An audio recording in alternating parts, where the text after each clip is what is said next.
Joining me tonight is Democratic Senator Tina Smith of Minnesota. And Senator, thank you for being here. What did you make there of the president's response to that question?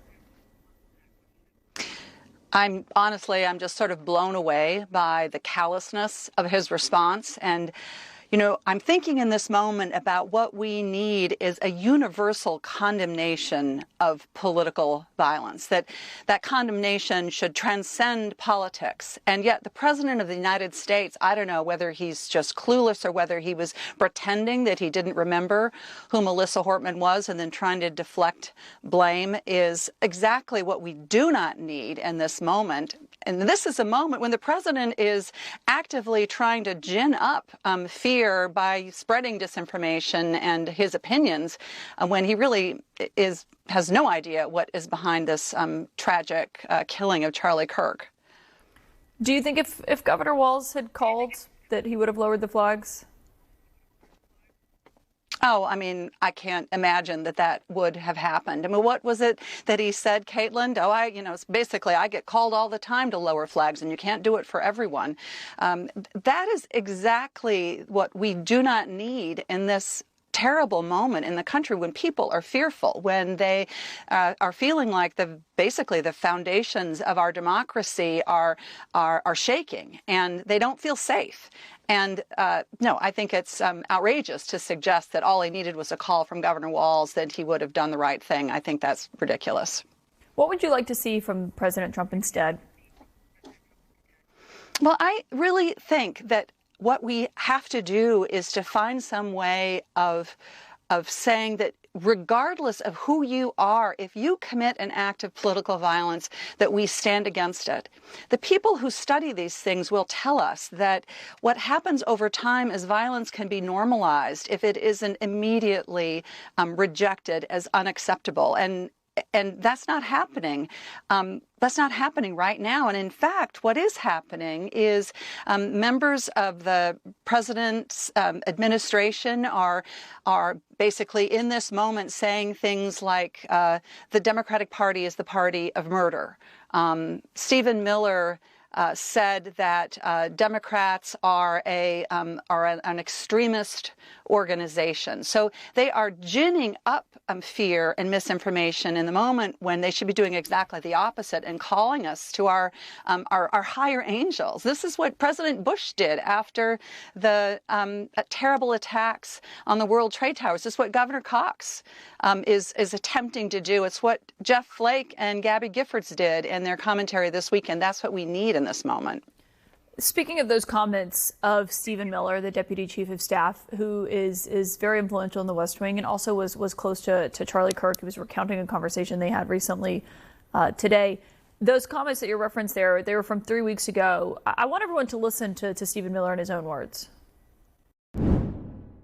The Democrat Party does not fight for, care about, or represent American citizens. It is an entity devoted exclusively to the defense of hardened criminals, gangbangers, and illegal alien killers and terrorists. The Democrat Party is not a political party. It is a domestic extremist organization.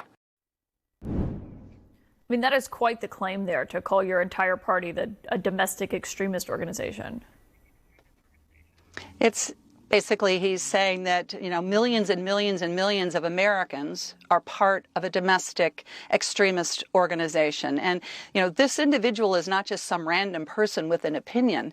It is somebody who is a very powerful voice inside the White House. And what is, I think, especially worrisome in this moment is that you have Stephen Miller saying those things, and then you also have the administration telling us that they are prepared to use the full force of the federal government to crack down on these leftist organizations. And who do they mean exactly? What does that look like exactly? That is exactly what happens when authoritarians start to run rampant, and they basically use the power. They mean all of us. They mean Americans who don't agree with them. When Stephen Miller says these things, when Donald Trump says these things, what I hear is, you are free to express your opinion as long as you support my power. But if you don't, then we're going to come after you. I mean, they're not even really being that subtle about it. And I think people have to really listen hard to this and be ready to stand up to this, because it's a very scary moment. One thing I've seen the White House point out are comments that Democrats have made about Trump or his people in his administration. Do you believe in this moment, given what you're saying here about what the country needs, that there are also elected Democrats who have gone too far in the way that they speak about their political opponents?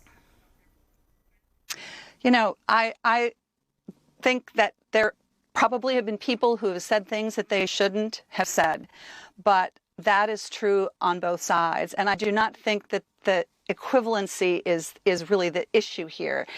What you have here is the President of the United States and the folks that are keeping him in power, that are supporting him, using this moment to try to figure out how they can crack down on the political opposition. And what we should be doing is we should be saying, I respect your right to say what you believe, and I'm going to protect your right to say what you believe. That is what free speech means in this country, and that is not what I hear Donald Trump or Stephen Miller or Elon Musk or any of these folks really standing up for right now. Senator Tina Smith, thank you for your time tonight. Thank you. Up next, we're seeing some companies firing employees for comments they've made about Charlie Kirk's murder. The vice president today encouraged that to continue.